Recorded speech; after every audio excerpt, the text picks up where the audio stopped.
Junior ஆத்தான்னு ஒரு டைட்டில வச்சுக்கிட்டு ஆத்தாவோட நகை, ஆத்தாவோட ட்ரெஸ், ஆத்தாவோட சாப்பாடுன்னு ஜாலியா வாழ்க்கை வாழ்ந்துகிட்டு இருந்தாரு.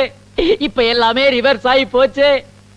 இப்படி காது குத்துற மூக்கு குத்துறேன்னு மூஞ்சவே அக்யூ பங்க்சர் சென்டர் மாதிரி ஆக்கி விட்டாருங்களே. இதுக்கு மேல இங்க இருந்தா உயிருக்கே ஆபத்து. எஸ்கேப் ஆயிர வேண்டிதான். ஜூட்டா ஆத்தா ஏன் வெளியே வந்துருச்சு? ஆத்தா எங்க புறப்பட்டீங்க? போகும்போதே கேட்டியா? மூஞ்ச பாரு, நீ போன நேரம் உருப்பிட்டா மாதிரி தான். வாக்கிங் போய்கிட்டு இருக்கையா? ஆத்தா ரொம்ப ஆவேசமா இருக்கா. என்ன இருக்கு எடுங்க. சுமாரியா ஆத்தா வெயில்ல வாக்கிங் போறாங்களா? அவங்களுக்கு கொடை வாங்கி கொடுக்கணும் உங்களுக்கு தோணுச்சாயா? இல்லையே, எனக்கே தோணலையா. நான் உன்கிட்ட கொடை கேட்டனா? கேட்டு கொடுக்கிறது நன்கொடை, கேட்காம கொடுக்கிறது பக்தியின் அடிப்படை. ஐயோ, இப்ப நான் கொடை வச்சுக்கணும். சரி ஓகே, கொடை வச்சுக்கிறேன். ஆனா ஒண்ணு, இந்த காது குத்துறே மூக்கு குத்துறேன்ற டார்ச்சர் எல்லாம் பண்ண கூடாது. ஆமா, பிடிக்கலையா? குத்தல. நீங்க கொடைய பிடிச்சுக்கிட்டா எல்லாத்தையும் நிப்பாட்டிடுறோம். கொடை எங்கப்பா? கொண்டா கொண்டா.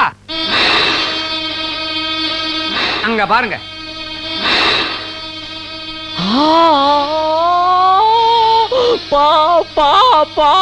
பம்பு. பாம்பு என்பதற்கு பம்பு என்று சொல்லுகிறீர்களே. ஆத்தா சொல்வதே சரி. பாம்புக்கு கால் இல்லாததால் அதை பம்பு என்று சொல்லுகிறார். ஆமா, இவர் வலம்புரி ஜானி, இவர் சாலவன் பாப்பையா. மரண பயத்துல கால் போயிடுச்சுடா ஆத்தாவுக்கு. அம்பாளுக்கு அம்பர்லா வந்துடுச்சு, ஆத்தாவுக்கு கொடை வந்துடுச்சு. ஆத்தாவுக்கு ஜுரமே வந்துரும் போல இருக்குடா. ஏண்டா கொடைய கொண்டு வரேன்னு சொல்லிட்டு கொத்துற பாம்பை கொண்டு வந்திருக்கீங்களா? நீ யாரு? ஆத்தா, உனக்கு என்ன கொடை? நாகம். அதெல்லாம் மான்மார்க்கு, டக் பேக்கு, இந்த கொடையெல்லாம் கண்டுபிடிக்க முன்னாடி ஆத்தா வச்சிருந்ததுடா. இன்னும் அதையே கண்டினியூ பண்ணாதீங்கடா. ஆத்தா பாரம்பரியத்தை மாத்த கூடாதுன்னு தக்காரு மக்காரு பண்ணிட்டாரு. அதெல்லாம் முடியாது, இது ஆத்தா உத்தரவு. இந்த கொடை எனக்கு வேண்டாம். ஆத்தா ஏன் வருத்தப்படுது தெரியுமா? ஒத்தத்தர பாம்ப கொண்டாந்துட்டியேன்னு வருத்தப்படுது. ஆத்தா நீங்க ஒண்ணு கவலைப்படாதீங்க. உத்தரப்பிரதேசத்துல ஆர்டர் பண்ணிருக்கிறேன். ட்ரெயின்ல 5 தலை நாகம் தலையை விரிச்சு போட்டுக்கிட்டு பப்பரப்பேன்னு வந்துகிட்டு இருக்குது.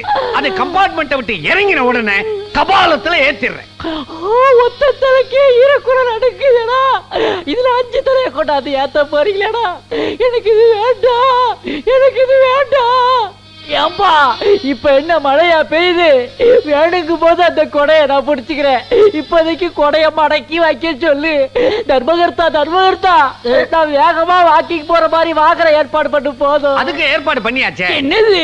டாட்டாவா, டொயோட்டாவா, லான்சரா, இல்ல மிட்சுபிஷி லான்சரா? அதெல்லாம் ஒண்ணு இல்ல. ஜெமினி சர்க்கஸ்ல காசு கொடுத்து ஒரு சிங்கத்தை விலைக்கு வாங்கி இருக்கோம். சிங்கமா?